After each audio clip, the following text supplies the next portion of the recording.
Amid a plethora of posturing ahead of next week's resumption of negotiations between the UK and European Union over Brexit, there has been a real Groundhog Day vibe about things.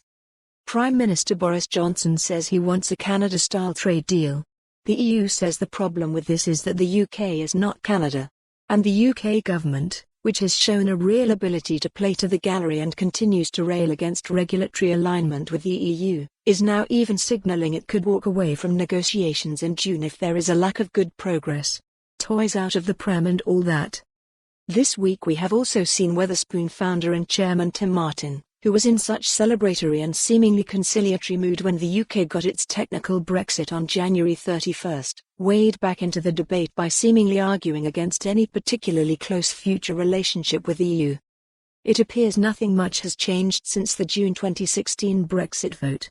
That is in large part because, whatever Mr. Johnson and his advisor Dominic Cummings might have indicated to the electorate with their Get Brexit Done messaging, nothing much has actually changed yet.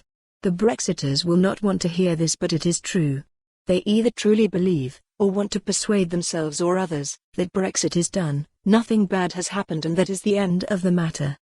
In reality, the whole situation in terms of the future UK-EU relationship looks as intractable as ever. What has changed is that Mr. Johnson and his government are now on the clock. The UK's January 31st departure from the EU started the clock ticking on an 11-month transition period that always looked way too short. And there seems to be plenty of scope for growing alarm among businesses and households as we get closer to the end of this period, which Mr. Johnson has in typical style pledged not to extend. Another thing which has changed is that any hope of remaining in the European single market one way or the other, and retaining free movement of people and frictionless trade, looks to have been extinguished completely with Mr. Johnson's big election majority last December. At that point, many things became inevitable, sadly including the Conservatives' drive, highlighted by Mr. Johnson in the days before the December 12 election, to bear down on immigration.